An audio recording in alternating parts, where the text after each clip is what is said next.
ሚካኤል፣ ገብርኤል፣ ሩፋኤል፣ ፋኑኤል፣ ሳቁኤል እየተባሉ ይጠሩበታል። እና አንድን መልአክ ስሜ ልባ መጽሐፍ ቅዱስ የሚለው ምእመናን ስሜ በላዩ ላይ ነውና መልአኩን እንዳታስቆጣው ተጠንቀቅ ይላል። ኦሪት ዘጸአት ምዕራፍ 23 ቁጥር ያን ቤታችሁ ገብታችሁ አንብቡ። መዝሙረ ዳዊት ደግሞ መዝሙር 90 በቅንፍ 91 ከቁጥር 8 ጀምሮ ደግሞ እንዲህ ተብሏል። ይቀርብ እኩይ ሀቤከ ክፉ ወደ አንተ አይቀርብም፣ ወይበው መቅሰፍት ቤተከ መቅሰፍት ወደ ቤተ አይገባም። ለምን እስመ ለመላእክቲሁ ይእዝዞሙ በእንቲአከ መላእክቱን ስላንተ ምን ያደርጋቸዋል? ያዛቸዋልና። ከመይቀውከ በኩሉ ፍናዊከ በመንገድ ሁሉ ይጠብቁ ዘንድ ወበእዴሆሙ ያነስኡከ በእጆቻቸውም ከወደክበት ያነሱ ዘንድ ያነሱሃል። ከመይተታቀፍ በእብን እግርህ እንዳትሰነካከል መላእክቱን ስላንተ ያዛቸዋልና መቅሰፍት ወደ አንተ አይገባም፣ ወደ አንተ አይቀርብም፣ ክፉ ወደ አንተ አይቀርብም፣ መቅሰፍቱም ወደ አንተ አይገባም ተብሏል። ስለዚህ ቅዱስ ሚካኤል በብሉይ ኪዳን የተጠቀሰው መልአክ ቅዱስ ሚካኤል ነው፣ ሙሴን ያገዘ። እንግዲህ ልብ አድርጉ፣ እስራኤላውያን ከግብፅ ወጥተው ወደ ምድረ ርስት ወደ ሀገራቸው እንዲገቡ ዋናው እግዚአብሔር ነው፣ ቀጥሎ ቅዱስ ሚካኤል ነው፣ ቀጥሎ ሙሴ ነው። እነዚህ ሶስት አካላት ናቸው ለእስራኤላውያን መዳን፣ ለፈርዖን ለግፈኞች መውደቅ፣ ለተገፉት መነሳት፣ ለጥጋበኞች ውድቀት፣ ለረሃብተኞች መጥገብ ምንጭ ሆነው አንደኛ እግዚአብሔር ነው፣ ሁለተኛ እግዚአብሔር ላከው ቅዱስ ሚካኤል ነው፣ ሶስተኛ ሙሴ እግዚአብሔርንም መልአኩንም የሚያከብረው ሙሴ ነው ማለት ነው። ስለዚህ ዛሬ ታላቁ መልአክ ቅዱስ ሚካኤል የሚከበርበት ቀን ነው። ምእመናን ለእያንዳንዳችን ጠባቂ መልአክ አለን። ይክበር ይመስገን እግዚአብሔር። በማቴዎስ ወንጌል ምዕራፍ 18 ቁጥር 10 ላይ እንዲህ ተብሎ ተጽፏል። ውቁ ይታስተሐቅርዎሙ ለአሐዱ እምእሉ ንዑሳን ከነዚህ ከታናናሾቹ አንዱን እንኳን እንዳትንቁ ተጠንቀቁ። ከነማን? ከታናናሾቹ። ምን አይነት ታናሽ? የጤና ታናሽ፣ የገንዘብ ታናሽ፣ የመልክ ታናሽ፣ የስልጣን ታናሽ፣ በብዙ ነገር ከኛ ያንሳሉ ብለን እምንንቃቸው ሰዎች አሉ። አስበን ሰርግ የማንጠራቸው፣ ለቅሶ ቀሩ ብለን የማናማቸው ደመና የተባሉት መላእክት ናቸው። እኛ መላእክት ምህረት ያመጣሉ አልን እንጂ የምህረት ምንጭ ናቸው አላልንም። መላእክት ይላላካሉ፣ ያገለግላሉ አልን እንጂ ፈጣሪ ናቸው አምላክ ናቸው አላልንም አንልምም። ስለዚህ እነ ቅዱስ ገብርኤል፣ እነ ቅዱስ ሚካኤል፣ እነ ቅዱስ ሩፋኤል ሌሎቹም ኃያላን ረቂቃን ሰማያውያን የማይራቡ የማይጠሙ የማይተኙ የማያንቀላፉ የማይታመሙ የማያገቡ የማይፈቱ የማይነግዱ የማይከስሩ የተሾሙ የማይሻሩ ሰማያዊ አባታቸው እግዚአብሔር ያነገሳቸው ያከበራቸው የሾማቸው እኛን ለማገልገል የመደባቸው ቅዱሳን መላእክት እኛን ይረዳሉ። ለዚህ ነው በዚህ በዘጸአት 23 ላይ ይሰማችኋል። በዘጸአት 23 ላይ ሙሴ ሲናገር ይላል እኔ ወደ ማሳይ ምድር መርቶ ያደርስህ ዘንድ መላኬን በፊትህ ሚካኤል በገብርኤል ላይ ሚካ ጨርሱት ሚካ ገብር ሩፋ ራጉ ሳቁ ፋኑ ኤል የሚለው መላእክት ወላጅ አባታቸው እግዚአብሔር ነው። ለምሳሌ በስም መጨረሻ ላይ የአባቴ ስም ነው ያለው። ለምሳሌ አንድ ሰው ስሙ አበበ ቢሆን የአባቱ ስም ከበደ ሊሆን ወላጁ። ቅዱሳን መላእክት ግን አባት የላቸውምና መጠሪያ ስማቸው የአባታቸው ማን ነው? እግዚአብሔር ነው። መነኮሳት የተቀመሙ ንባባቸው ጆሮ የሚሞላ ምስጢራቸው አይምሮ የሚያጠግብ ኃይለ ቃላቸው ህሊናን የሚያሳርፍ ነፍስን የሚያረካ ናቸው። በግዕዝ ቋንቋ ስለተዘጋጁ ምናልባት ብዙዎቻችሁ የመስማቱ አጋጣሚ ላይኖራችሁ ይችላል። አሁን የጠቀስኩላችሁ ያነበብኩላችሁ በግዕዝ ቋንቋ ያነበብኩላችሁ ምንባብ ከማህሌተ ጽጌ የተወሰደ ነው። 5 ቤት የግዕዝ ግጥም ነው። ሊቁ ብሉይን ከሐዲስ እንዴት አድርገው እንዳስታረቁት ግጥሙ 5 ቤት ነው። በግዕዝ ቋንቋ የተዘጋጀ ነው። የሚገርማችሁ ግን ብሉይን ከሐዲስ የጥንቱን ከሐዲሱ እንዴት አድርገው እንዳገናኙት ሙሴን ከክርስቶስ ዲያብሎስን ፈርዖንን ከዲያብሎስ በግብጽ ያለቁትን ሕፃናት ደህና ዋላችሁ ይሰማችኋል? እስኪ እንደሚሰማችሁ በጭብጨባ ግለጡልን። ስለዚህ አሁን የአነበብኩላችሁን በቀጥታ በተረጉምላችሁ ረጅሙን የብሉይ ኪዳን ታሪክ እጥር ምጥን አድርጎ ለጆሮአችን ለአእምሮአችን ይመግብልናል ብዬ አስባለሁ። ይሄ ድርሰት አሃዱ ሕፃን እምዕብራውያን ፈለገ ተከዚ ተገድፎ ከዕብራውያን ከእስራኤላውያን መካከል አንድ ሕፃን በፈለገ ተከዚ በወንዝ ዳር ተጥሎ ወም ተሰጥሞ ውስተ ባሕር በእደ ወለተ ፈርዖን ተሃዲፎ በባህር ከመስጠም በፈርዖን ልጅ እጅ ተርፎ ተሻግሮ አውፃ ሕዝበ እምድረ ግብፅ ወለጸሮሙ ቀሰፎ ጠላታቸውን ፈርዖንን ከነሰራዊቱ ከነሰረገላው አስጥሞ ምናልባት በዛን ጊዜ የግብፅ መንግስት ማለት የፈርዖን መንግስት ማለት ዛሬ ዓለምን የሚኑጡት የሚያናውጡት ሁሉ በእጃቸው ሁሉ በደጃቸው የሆነ የዓለምን ፖለቲካ የዓለምን ኢኮኖሚ የዓለምን ወታደራዊ አሰላለፍ ይመራሉ ከሚባሉት ከነ አሜሪካ የሚቆጠር ገናና መንግስት ነበር። የዛሬ 3000 ዓመት ገደማ የነበረው የግብፅ መንግስት ፈርዖን በጣም ብዙ ሺህ ሰረገላ የነበረው በጣም ብዙ ሺህ የተቀለበ የሰለጠነ የደረጃ ወታደር የነበረው በመከላከያው መስክ በጣም ጠንካራ መንግስት ከሚባሉት መካከል የግብፅ መንግስት ነው። የፈርዖን መንግስት ነው። ሙሴ አንድ በትር ይዞ የተጋፈጠው ከዚህ ሰራዊት ጋራ ነው። ከዚህ መንግስት ጋራ ነው። ሙሴ በእጁ ላይ የነበረው አንድ በትር ነው። በአንድ በትር በሚገባ የሰለጠነ የታጠቀ ስንቅ ትጥቅ ስልጣና ያለውን የግብፅን ወታደር ለመጋፈጥ ብትር ብቻ ሳይሆን ልብም ይጠይቃል፣ ዓላማም ይጠይቃል። ብዙን ጊዜ ለአንድ ወታደር 4 ነገር ያስፈልገዋል ይባላል። አንደኛ ስንቅ፣ ሁለተኛ ትጥቅ፣ ሶስተኛ ስልጠና፣ አራተኛና በግድ የሚያስፈልገው 3ቱን ቅርጽ አስይዞ መስመር አስይዞ ውጤታማ የሚያደርጋቸው ፈቃደኝነት ነው። ለመዋጋት መፈለግ ፈቃደኝነት መዋጋት አለብኝ ብሎ ዓላማ አድርጎ የሚዘብት ወታደር ያስፈልጋል። ዓላማ የሌለው ወታደር በቂ ትጥቅ ቢኖረው በቂ ስንቅ ቢኖረው በቂ ስልጠና ቢኖረው ስልጠናው ስንቁ ትጥቁ ባክኖ ባዝኖ ተማርኮ አልቆ ይቀራል። አሁን የፈርዖን መንግስት ቅድም እንደነገርኳችሁ ጠንካራ ህዝብ መንግስት ነው። ጠንካራ ወታደር ያለው ሙሴ ይሄን መንግስት የተጋፈጠው በአንድ በትር ነው። በትረው ሙሴ በሉ እስኪ ጮክ ብላችሁ የሙሴ ምን ማለት ነው? የሙሴ በትር ማለት ነው። አሁን ቅድም በጥቅሱ እንደነገርኳችሁ አውፃ ህዝበ ምድረ ግብፅ ወለጸሮሙ ቀሰፎ ያንን ጠላታቸውን ቀስፎ ገሎ ፈርዖንን ከነብዙ ሺህ ሰራዊቱ ከነብዙ ሺህ ሰረገላው በኤርትራ ባህር አስጥሞ ያንን ያሻገረው ያ በአባይ ወንዝ ዳር በኤርትራ ወንዝ ዳር በግብፅ ወንዝ ዳር የተጣለ አይረባም አይጠቅምም ተብሎ የተጣለው እግዚአብሔር ግን ለትልቅ ስራ የፈለገው ምዕመናን የእግዚአብሔር አሰራር ከሰዎች አሰራር የሚለየው እግዚአብሔር በብዛት አያምንም፣ በጉልበት አያምንም፣ በስንቅ በትጥቅ አያምንም፣ በስልጣን አያምንም። እግዚአብሔር የሚያምነው በንጹህ ልብ ነው፣ በጠንካራነት ነው። አሁን ቅድም እንደነገርኳችሁ ሙሴ በባህር ዳር የተጣለ አንድ ዝግባ የማይባል ሕፃን ነው። በእግዚአብሔር እርዳታ በእህቱ ጥቆማ በፈርዖን ልጅ ቅንነት ቤተ መንግስት ያደገ በወተት በፍትፍት ያደገ ነገር ግን የቤተ መንግስቱ ምቾት የቤተ መንግስቱ ፍትፍት የቤተ መንግስቱ ድሎት ዓላማውን ያላስረሳው ማንነቱን ያላስረሳው ትልቅ ልባም ነው ሙሴ። እና ይሄ ሙሴ ያንን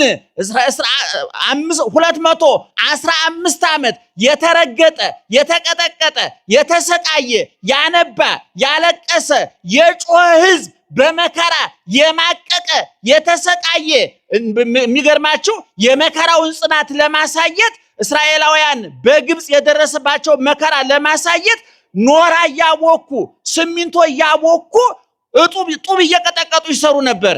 ዛሬ ግብፃውያን የሚመጻደቁበት ግንባታ በእስራኤላውያን አቅም የተገኘ ነው። የሚገርማችሁ እስራኤል የምትባለው ሀገር በእግዚአብሔር መዳፍ ውስጥ ያለች ሀገር ናት። በእግዚአብሔር ጥበቃ ውስጥ ያለች ሀገር ናት። የሚገርመው ብሉይ ኪዳን ሐዲስ ኪዳን በጠቅላላ የፈለቀው ከዚች ምድር ነው። ነቢያት በጠቅላላ እስራኤላውያን ናቸው። ሐዋርያት በጠቅላላ እስራኤላውያን ናቸው። ድንግል ማርያም ከነ ልጇ እስራኤላዊት ናት። ይሄ ልዩ ጥበቃ የሚደረግለት ልዩ እንክብካቤ የሚደረግለት በጠባብ መሬት ሰፊ ልቡና የተሰጠው በቁጥር ትንሽ በግን በዓላማ ብዙ የሆነ ዛሬ እስራኤል የዓለምን ውሃ ልክ አስከብሮ የሚኖረው ጠንካራ ሰራተኛ ተመራማሪ የእውቀት ምንጭ የሆነው ሕዝብ በእግዚአብሔር ጥበቃ የተደረገለት ሕዝብ ነው። ይሄን ማመን ያስፈልጋል። እንዲያውም መጽሐፍ ቅዱስ ዓለምን እስራኤልና ዓለም ተብሎ ሁለት ቦታ ነው የሚከፈለው። የሚገርማችሁ ነገር ሁለት ቦታ ነው ዓለምና እስራኤል። ሕዝብና አሕዛብ ማለት እኮ 10 ሚሊዮን የማይመሉ እስራኤላውያንና 7 ቢሊዮን የዓለም ሕዝብ ቁጥሩ እኩል ነው ይላል መጽሐፉ።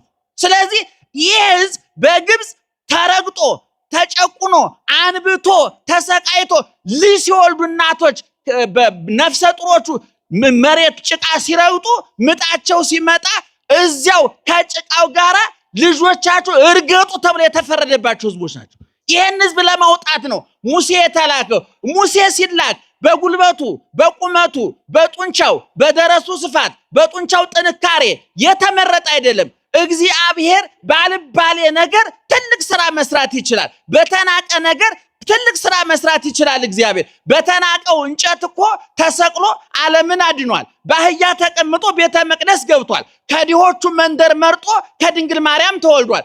ቀን ሰዎች ቀንን ሲያደንቁ እግዚአብሔር በጨለማ ተወልዷል። እግዚአብሔር ሰዎች ለቤተ መንግስት ሲጋደሉ እግዚአብሔር በበረት ተወልዷል። ሰዎች ለልብሳቸው ውበት ሲጨነቁ እግዚአብሔር ራቁቱን ተሰቅሏል። ሰዎች ለዳቦ ሲጋደሉ ስጋውን ብሉልኝ ብሎ ሰጥቷል። ውሃ የዓለም መሰረታዊ ፍላጎት ነው እየተባለ በሚራኮቱበት ዓለም ውስጥ ደሜን ካልጠጣችሁ ውሃ ያረካችሁም ብሎ ሰጥቷል። እግዚአብሔር ከሰማይ ወርዶ ከቤተ መንግስት ይልቅ በረትን መርጧል። ከቀን ይልቅ ሌሊትን መርጧል።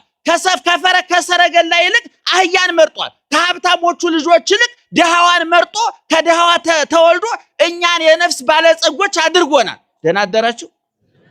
በደንብ እየሰማችሁ ነው? እስቲ ማርያምን በሉ ከልባችሁ። እስኪ ድገሟ፣ ጥሯት ግደላችሁ። ማርያምን እንደው ሲጣፍጥ ማርያምን። እና ልብ አድርጉ። ቅድም የነገርኳቸው ጥቅስ ምንድነው የሚለው? ይሄ ህፃን ይሄ እስራኤላዊ ህፃን የዮካብድና የእንበረም ልጅ ሙሴ በባህር ዳር ተጥሎ ተገኝቶ በስቃይ በቤተ መንግስት በምቾት ነው ያደገው እሱ። ነገር ግን እሱ ቤተ መንግስት ቢያድግም ቢሞላለትም ቢሳካለትም ሆዱ ቢሞላም ፍላጎቱ ቢሳካለትም ህዝቡን አልረሳም፣ ፈጣሪውን አልረሳም። እና ያንን ቅድም የነገርኳችሁን ፈርዖንን ከነግዙፍ ሰራዊቱ ከነግዙፍ ጦር መሳሪያው የኤርትራ ባህር በልቶት እንዲቀር አድርጎ እስራኤልን አሻገረ። የኤርትራን ባህር ከፈለ። 40 ዘመን መና ከሰማይ እያወረደ ውሃ ካለት እያፈለቀ የእስራኤልን አስቸጋሪነት የህዝቡን አስቸጋሪነት ተቋቁሞ በእግዚአብሔርና በህዝቡ መካከል አገናኝ መኮንን ሆኖ ድልድይ ሆኖ እግዚአብሔር ሲቆጣ ኧረ ጌታዬ ማርልኝ እያለ ህዝቡ ሲረብሽ ኧረ ረፉ እያለ በሰውና በእግዚአብሔር መካከል አደላዳይ አገናኝ አስማሚ አስታራቂ የብሉይ ኪዳን መካከለኛ ሆኖ ያን ህዝብ ከግብፅ መርቶ ወጥቷል። እና አሁን ደራሲው ምንድነው የሚለው? ሙሴ ይሄን አደረገ። ይሄ በብሉይ ኪዳን የተከናወነ ነው። በሐዲስ ኪዳንሳ ብሎ ሲጠይቅ ሕፃነ ማርያም ከማሁ ሕፃናተ ገሊላ ተሪፎ ሙሴ ከግብፅ ወደ ባህር ይጣሉ ከነበሩ ሕፃናት በተአምር ተርፎ እስራኤላውያንን የኤርትራን ባህር ከፍሎ ከፈርዖን ቅኝ ግዛት ነፃ አውጥቶ ምድረ ርስትን አወረሳቸው። በሐዲስ ኪዳንሳ በገሊላ ሄሮድስ ከጨረሳቸው ሕፃናት የተረፈው ሕፃን ዘበታይቱ ወልድ ዘበላይሉ ቅድመ ዓለም የአብ ልጅ ድህረ ዓለም የድንግል ማርያም ልጅ ከርቀት ወደ ግዝፈት ከሕያውነት ወደ ሟችነት ከዘላለማዊነት ወደ ጊዜያዊነት ከሰማያዊነት ወደ ምድራዊነት ሁሉን ከመቻል ምንም አለመቻል በጠባብ ማህፀን በጠባብ መቃብር ወደ መወሰን የመጣው አጥጋቢው ተርቦ የሚያጠጣው የሚያረካው ተጠምቶ ሰማይን በከዋክብት በፀሐይ በጨረቃ አስውቦ ምድርን በአዝሪት በአትክልት በጽጌያት አስውቦ ራሱ የሚለብሰው አጥቶ በበረት ብርድ ያንሰፈሰፈው ሄሮድስ ሕፃናትን ሲያስገድል በእናቱ ጥረት አምልጦ ወደ ግብፅ ተሰዶ መልሶ ቀራንዮ ላይ ውሎ እጆቹን እግሮቹን ተቸንክሮ ተገርፎ በጥፊ ተመቶ ምራቅ ተተፍቶበት ሐሞት ኮምጣጤ ጠጥቶ የሾህ ተደፍቶበት ተሞቶ ተገንዞ ተቀብሮ ተነስቶ አርጎ ዛሬ በክብር ያለው የሐዲስ ኪዳኑ የኃጢአታችን ባህር የከፈለ የጥሉን ግድግዳ ያፈረሰ ሙሴ በበትሩ የኤርትራን ነሳ ሙሴ በትረ ጸለየ ዋማይተበ ውቱኬ ባሪያ መስቀል ላሉ ነንታሰነ ሲጸነጽሉ ሙሴ የኤርትራን ባህር የከፈለበት መስቀል የሐዲስ በትር የሐዲስ ኪዳኑ የክርስቶስ መስቀል ምሳሌ ነው። የኤርትራ ባህር የኃጢአት ምሳሌ ነው። ፈርዖን የዲያብሎስ ምሳሌ ነው። ግብፅ የሲኦል ምሳሌ ናት። ከሰማይ የወረደው መና ከዓለት የፈለቀው ውሃ በሐዲስ ኪዳን የበላ ነው። አነው ህብስተ ሕይወት ከሰማይ የወረደ ቢበላ የማይጠገብ የማይሻግት የማይበላሽ ጥንት የተበላ አሁን እየተበላ ያለ ለዘላለም ሲበላ ሲጠጣ የሚኖር የነፍስን ረሃብ የቆረጠ የነፍስን ውሃ ጥም የቆረጠ እርቃናችንን የሸፈነ ወደ ቀደመ ቦታችን የመለሰን የሐዲስ ኪዳኑ ደግሞ ሙሴ ኢየሱስ ክርስቶስ። ድገሙት ግደላችሁ ምእመናን። ስለዚህ አሁን ቅድም የነገርኳችሁ አጭሯ ድርሰት 5 ቤቷ የግዕዝ ግጥም የነገረችን ይሄንን ነው። የሚገርማችሁ በዚህ ግጥም ከኦሪት ዘጸአት ከምዕራፍ 1 እስከ 15 ድረስ ያለው ተካቷል። ሐዲስ ኪዳን በሙሉ ተካቷል ማለት እንችላለን። ለዚህ ነው የኛ ሊቃውንት ባጭር ንባብ ረጅም ምስጢር በረጅም ንባብ ጥልቅ ምስጢር ማስቀመጥ ይችሉበታል። ብሉይን ከሐዲስ ማስታረቅ ያውቁበታል። እና ቅድም እንደተናገርኩት የአብርሃም ዘር የያዕቆብ የይስሐቅ ዘር ከሀገር ውጣ ከህዝብ ተለይ እኔ ወደማሳይህ ማርና ወተት ወደምታፈሰው ምድር ሂድ ተብሎ የተነገረው አብርሃም የወለዳቸው ልጆች የያዕቆብ ልጆች 12ቱ ነገድ ወደ ግብፅ ወርደው ያን ሁሉ መከራ ማቀው ተቀብለው ወጥተው ምድረ ርስት ገቡ። ጠላታቸው ፈርዖን ከነሰራዊቱ በኤርትራ ባህር ሰጠመ። ይሄ ሁሉ የተደረገው በሶስት ወገን ነው። አንድ የነገሮች ሁሉ ባለቤት ማን ነው? አረ ጮክ በሉ። የነገሮች ሁሉ ባለቤት ማን ነው? እግዚአብሔር ነው። እግዚአብሔር ስራ ሲሰራ ደግሞ የሚመርጣቸው መሳሪያዎች አሉ። መልአኩ ቅዱስ ሚካኤል ይሄን ሕዝብ እየመራ እየመገበ እያስተዳደረ ሙሴን እንዲያግዝ ከእግዚአብሔር ተመድቧል። ምእመናን አረጋዊ መንፈሳዊ የተባለው የቤተ ክርስቲያናችን መጽሐፍ እንዲህ ይላል። ወበከመ ደመናት ይነሱ ማየ እምነ ባሕር ወይነዙ ዲበ ምድር ወያበቁሉ ፍሬያተ ወያሴንዩ ወያሰምሩ ከማሁ መላእክትኒ መንፈሳውያን ይነሱ ምህረተ እምባሕረ ምህረቱ ለእግዚአብሔር ወይሰውጡ ውስተ ነፍሳቲሆሙ ለጻድቃን ከመ ይልሐቁ በአእምሮ እስከ ፍጻሜ። ወደ አማርኛ ልተርጉመው። ደመና ውሃውን ከውቅያኖስ ጠልፎ ወስዶ በደረቀው መሬት ላይ ባፈሰሰው ጊዜ ወይም ዝናብ በጣለ ጊዜ ማለት ነው። የደረቀው ይለመልማል፣ የለመለመው ያብባል፣ ያበበው ያፈራል አለ። እንደዚህም ሁሉ በደመናው መላእክትን መስሎ ቅዱሳን መላእክት የምህረት ውቅያኖስ፣ የይቅርታ ውቅያኖስ፣ የጸጋ ውቅያኖስ፣ የፍቅር ውቅያኖስ፣ የሰላም ውቅያኖስ የሁሉ ነገር መገኛ ከሆነው ከውቅያኖሱ እግዚአብሔር ምህረቱን ይቅርታውን ቸርነቱን ቀርተው አምጥተው በቅዱሳን በጻድቃን በክርስቲያኖች ላይ ባፈሰሱት ጊዜ ይላል ከመ ይልሐቁ በአእምሮ እስከ ፍጻሜ በእምነት ፍጹማን እስኪሆኑ ድረስ ይለመልማሉ ይላል። ልብ አድርጉ። ደመና ዝናብ ይፈጥራል። የዝናብ ፈጣሪ ማን ነው? አይደለም እግዚአብሔር። ፈጣሪ ከተባለም እሱ ሳይሆን አይቀርም ብላችሁ ነው በግምት። እሺ ይሄ ዝናብ እንደምን የሚፈጠረው እስኪ ንገሩኝ። ኢቫፖሬት የምትሉት ምን ሆነ ነገር አለ አይደለ? ምንድነው የሚሆነው? እሱ እኮ በነገራችን ላይ ምዕመናን ሳይንስ አንዳንድ ጊዜ ቀበጥ ሲል እንደው ጫፍ እየወጣ ነው እንጂ ከሃይማኖት ውጭ አይደለም። አንዳንድ ጊዜ ቀበጥ ይላል። ቅብጠቱን ደግሞ የሚገቱ ደግሞ ሊቃውንት የሚቆነጡት ሊቃውንት ያስፈልጋሉ። ሳይንስ የሃይማኖት ማረጋገጫ ሁሉ ነው ሊያገለግል ይችላል። ልብ አድርጉ። ሰማይን ምድርን የፈጠረ ማን ነው? ፀሐይን፣ ጨረቃን፣ ከዋክብትን የፈጠረ ማን ነው? ወተትን የፈጠረ ማን ነው? እሺ ወተት ውስጥ ካልሲየምና ፕሮቲን እንዳለው የነገረን ማን ነው? እንዴ ሎሚውን የፈጠረ ማን ነው? ሳይንስ ነው እንዳትሉ። ሎሚን የፈጠረ ማን ነው? እሺ ቫይታሚን ሲ እንዳለ የነገረን ማን ነው? አቤት ሳይንስ ጥቆማ ነው ማለት። ድግስ እዚህ ቦታ አለ ብሎ አቅጣጫ የሚጠቁም ማለት ነው። ደጋሽ ማን ነው? ደጋሽ ማን ነው? ሎሚን የፈጠረ ማን ነው? እሺ ለምሳሌ ደማችሁ ፕላስ ኦ ምን ኦ የሚባል ነገር አለ አይደል? ማን ነው የነገረን? ሳይንስ። ደሙን ራሱ የፈጠረውስ? ይኸውላችሁ መኪና አምራች አለው፣ ገዥ አለው፣ ሹፌር አለው። አሁን ሳይንስ የመኪናው ሹፌር እንጂ አምራቹ አይደለም። አንድ ሳይንስ ቀበጥ ሲያደርገው እኔ ነኝ ያመረኩት ሲል አረረፍ አይደለም የሚል ያስፈልጋል። ሳይንሱ ላይ ጥሙጥኝ ያሉ ሰዎች ወይ አብደዋል ወይ ሊያብዱ ኮታቸውን አውልቀው ሸሚዛቸው ላይ ናቸው። እስካሁን ሊያብዱ እያኮበኮቡ ነው። እኛ እንደዛ እናብድም። ሳይንስን በቦታው እንጠቀምበታለን፣ ሃይማኖቱን በቦታው እንጠቀምበታለን። ስለዚህ ዝናቡ ይላል የኛ ትምህርታችን እርጥቡና ደረቁ ሲጋጭ በትነት ዝናብ ይፈጠራል።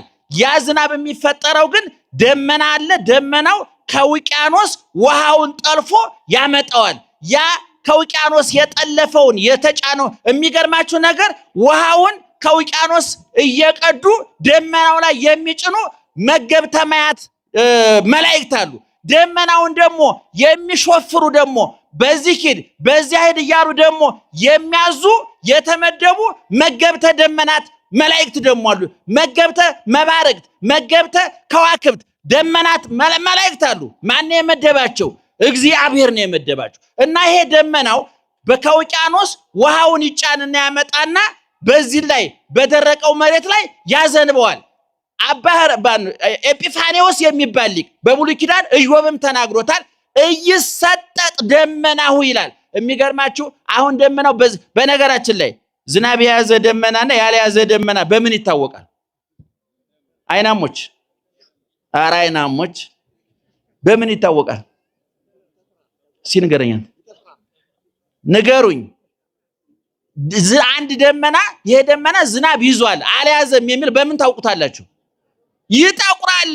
የታየው እንዳትል መጻሕፍት አይን ናቸው። ጸልሙ ማያት በውስተ ደመናት ደመናው መጽሐፋችን ይናገራል። ዝናብ የያዘ ደመና በምን ይታወቃል? ይጠቁራል።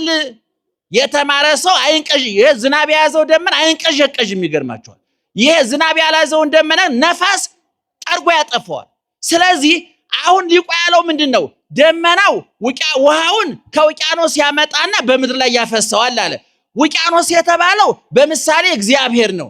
ዝናብ የተባለ ቸርነቱ ነው። ደመና የተባሉት መላእክት ናቸው። እኛ መላእክት ምህረት ያመጣሉ አልን እንጂ የምህረት ምንጭ ናቸው አላልንም።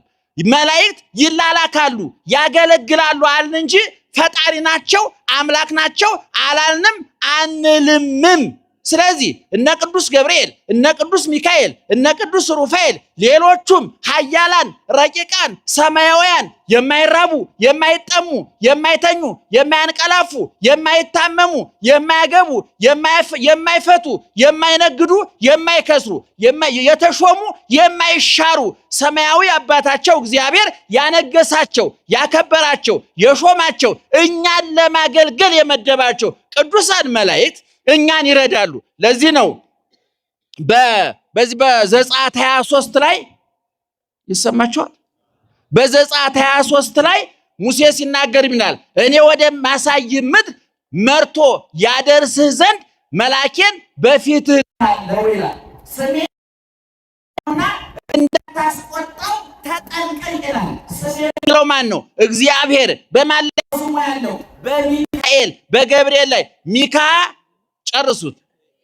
ሚካ፣ ገብር፣ ሩፋ፣ ራጉ፣ ሳቁ፣ ፋኑ፣ ኤል የሚለው መላእክት ወላጅ አባታቸው እግዚአብሔር ነው። ለምሳሌ በኔ ስም መጨረሻ ላይ የአባቴ ስም ነው ያለው። ለምሳሌ አንድ ሰው ስሙ አበበ ቢሆን የአባቱ ስም ከበደ ሊሆን ወላጁ። ቅዱሳን መላእክት ግን አባት የላቸውምና መጠሪያ ስማቸው የአባታቸው ማን ነው?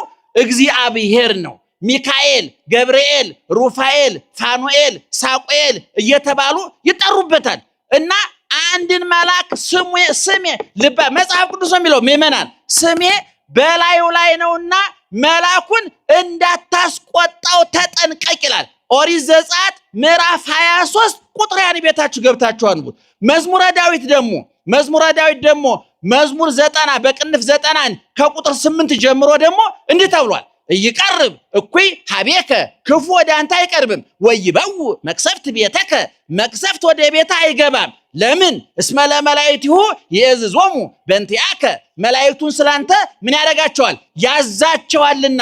ከመይቀውከ በኩሉ ፍናዊከ በመንገድ ሁሉ ይጠብቁ ዘንድ ወበእዴሆሙ ያነስኡከ በእጆቻቸውም ከወደክበት ያነሱ ዘንድ ያነሱሃል። ከመይተታቀፍ በእብን እግርህ እንዳትሰነካከል መላእክቱን ስላንተ ያዛቸዋልና መቅሰፍት ወደ አንተ አይገባም፣ ወደ አንተ አይቀርብም፣ ክፉ ወደ አንተ አይቀርብም፣ መቅሰፍቱም ወደ አንተ አይገባም ተብሏል። ስለዚህ ቅዱስ ሚካኤል በብሉይ ኪዳን የተጠቀሰው መልአክ ቅዱስ ሚካኤል ነው፣ ሙሴን ያገዘ። እንግዲህ ልብ አድርጉ፣ እስራኤላውያን ከግብፅ ወጥተው ወደ ምድረ ርስት ወደ ሀገራቸው እንዲገቡ ዋናው እግዚአብሔር ነው፣ ቀጥሎ ቅዱስ ሚካኤል ነው፣ ቀጥሎ ሙሴ ነው። እነዚህ ሶስት አካላት ናቸው ለእስራኤላውያን መዳን፣ ለፈርዖን ለግፈኞች መውደቅ፣ ለተገፉት መነሳት፣ ለጥጋበኞች ውድቀት፣ ለረሃብተኞች መጥገብ ምንጭ ሆነው አንደኛ እግዚአብሔር ነው፣ ሁለተኛ እግዚአብሔር ላከው ቅዱስ ሚካኤል ነው፣ ሶስተኛ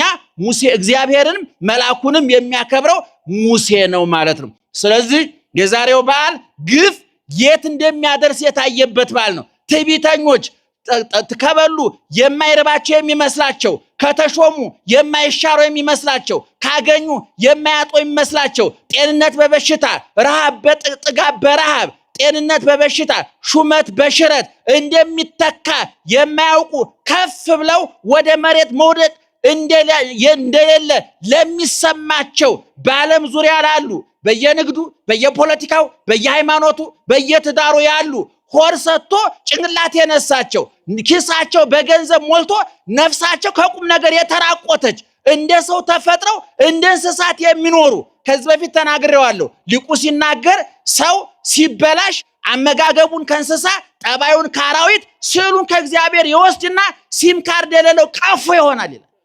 ደህና አደራችሁ። ሰደብከን እያላችሁ ነው እናንተ ግደለ ቤታችሁ ላይ ትበሳጫላችሁ። አሁን ተው ደህና ዋላችሁ። ስለዚህ ምእመናን ፈርዖን ትዕቢተኛ ነበር፣ እግዚአብሔርን አላውቀውም ብሎ ነበረ።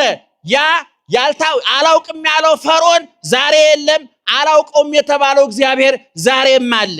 ትዕቢተኞች ትናንትና ነበሩ፣ ዛሬ አሉ፣ ነገም ክርስቶስ መጥቶ ይህን የግፍ መጋረጃ እስከሚዘጋው ድረስ ትርኢቱ እስከሚያቆም ድረስ ግፈኛው እስር ቤቱ ዓለም ፍጻሜ እስከሚያገኝ ድረስ ረሃብና ጥጋብ፣ ሐዘንና ደስታ፣ መገፋትና መግፋት፣ መሳቅና ማልቀስ፣ ማግኘትና ማጣት፣ ጤንነትና በሽታ ጎን ለጎን ይቀጥላሉ። እንደ ቀንና እንደ ሌሊት፣ እንደ ክረምትና እንደ በጋው ማለት ነው ወገኖቻችን። ስለዚህ ዛሬ እዚህ የተሰባሰባችሁት ምእመናን በተለያየ መንገድ ግፍ የተፈጸመባችሁ በትዳራችሁ፣ በንግዳችሁ፣ በተሰማራችሁበት የሥራ መስክ የበደሏችሁ፣ የገፏችሁ፣ ያስለቀሷችሁ፣ ያራቆቷችሁ፣ ትዳራችሁን የበተኑ፣ ንግዳችሁን የበተኑ፣ ሕይወታችሁን ያመሰቃቀሉ ግፈኞች ካሉ የጊዜ ጉዳይ እንጂ እንደ ፈርዖን ይወርቃሉ፣ እንደ ፈርዖን ይሰጥማሉ።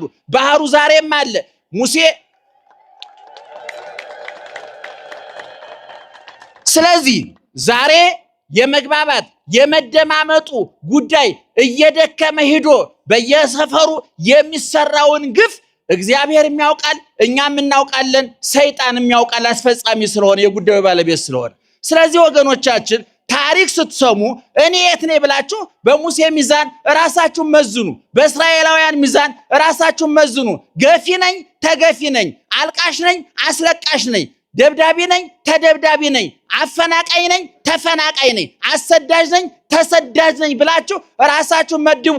አሰዳጆች ከሆናችሁ ነገ ትሰደዳላችሁ፣ አፈናቃይ ከሆናችሁ ነገ ትፈናቀላላችሁ፣ አስለቃሽ ከሆናችሁ ነገ ታለቅሳላችሁ፣ አስራቢ ከሆናችሁ ነገ ትራባላችሁ። ይሄ ጊዜ የሚመሸው የሚነጋው ቀን የሚፈራረቀው እግዚአብሔር ስራ ለመስራት እንዲመቸው ነው እንጂ ቀን ሁሉ ጊዜ ቀን ፀሐይ ወጥቶ ፀሐይ ይገባል፣ ቀን ሄዶ ቀን ሌሊት ይመጣል። ስለዚህ በኦርቶዶክሳዊ ተዋሕዶ ቤተክርስቲያን የምታስተምረው ሁሉ ልኩን መጠኑን አልፎ ከመጠን ያለፈ መከራ እንዳይኖር፣ ከመጠን ያለፈ ግፍ እንዳይኖር፣ ህዝብ ከህዝብ ህዝብ ከመንግስት ተግባብቶ አሰሪ ከሰራተኛ ባል ከሚስቱ ተግባብቶ እንዲኖር ነው መጽሐፍ ቅዱስ የሚነግረን ወገኖቻችን። ስለዚህ ይህንን ታሪክ ስትሰሙ እኔ የቱ ጋር ነኝ ብለው መለካት አለባቸው። በንግድ የተሰማራችሁ፣ በፖለቲካ የተሰማራችሁ፣ በሃይማኖት መድረክ ላይ የተሰማራን በተለያየ ቦታ ያለን ሰዎች በፈርዖን ቦታ ነው ያለሁት፣ በሙሴ ቦታ ነው፣ በእስራኤላውያን ቦታ ነው ያለሁት፣ በግብፃውያን ቦታ ነው ብለን ራሳችን መጠየቅ አለብን። ይሄን ጠይቀን ለዚህ የምናገኘው መልስ ለውርቀታችንም ሆነ ለተንሳያችን መነሻ ይሆናል ማለት ነው። ስለዚህ ዛሬ ታላቁ መልአክ ቅዱስ ሚካኤል የሚከበርበት ቀን ነው። ምዕመናን ለእያንዳንዳችን ጠባቂ መልአክ አለን። ይክበር ይመስገን እግዚአብሔር። በማቴዎስ ወንጌል ምዕራፍ 18 ቁጥር 10 ላይ እንዲህ ተብሎ ተጽፏል። ውቁ ይታስተሐቅርዎሙ ለአሐዱ እምእሉ ንዑሳን፣ ከነዚህ ከታናናሾቹ አንዱን እንኳን እንዳትንቁ ተጠንቀቁ። ከነማን? ከታናናሾቹ። ምን አይነት ታናሽ?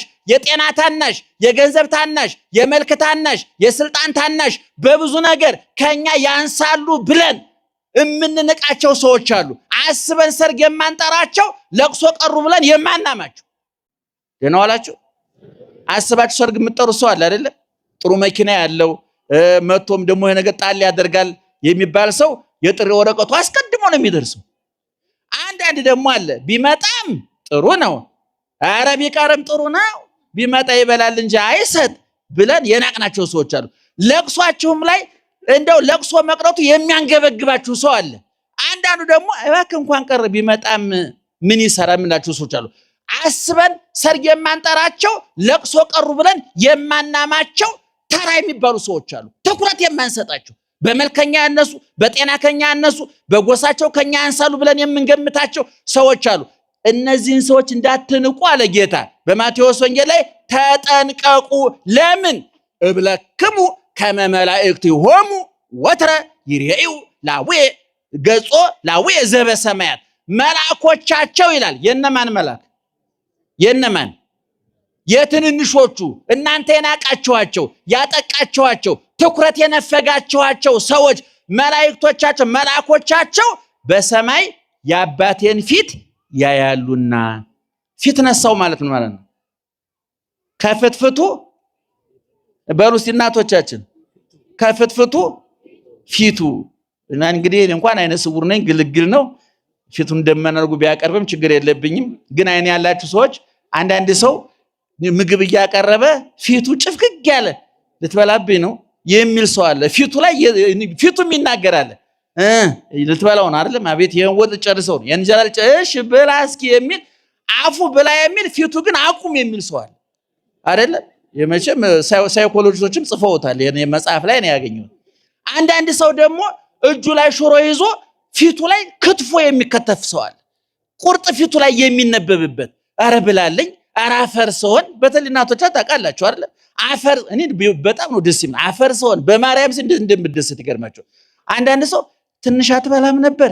እሺ ትንሽ ፈጥር ጨምርልህ ብትበላ እኮ ጥሩ ነበር። በልሽ እንግዲህ አሁን መጀመሪያም ሲያቀርብ እየተበሳጭ ነው ያቀረበው ማለት ነው።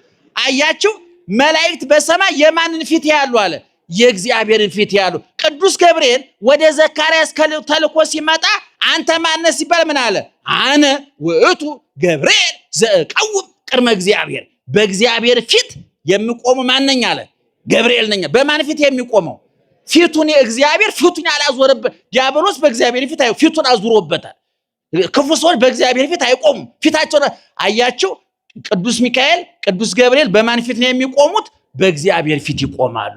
ስለዚህ እሱ ፊት ከቆም ባለሟል ናቸው ማለት ነው። ንጉሱ ፊት ለመቅረብ ቀላል ነገር ነው እንዴ?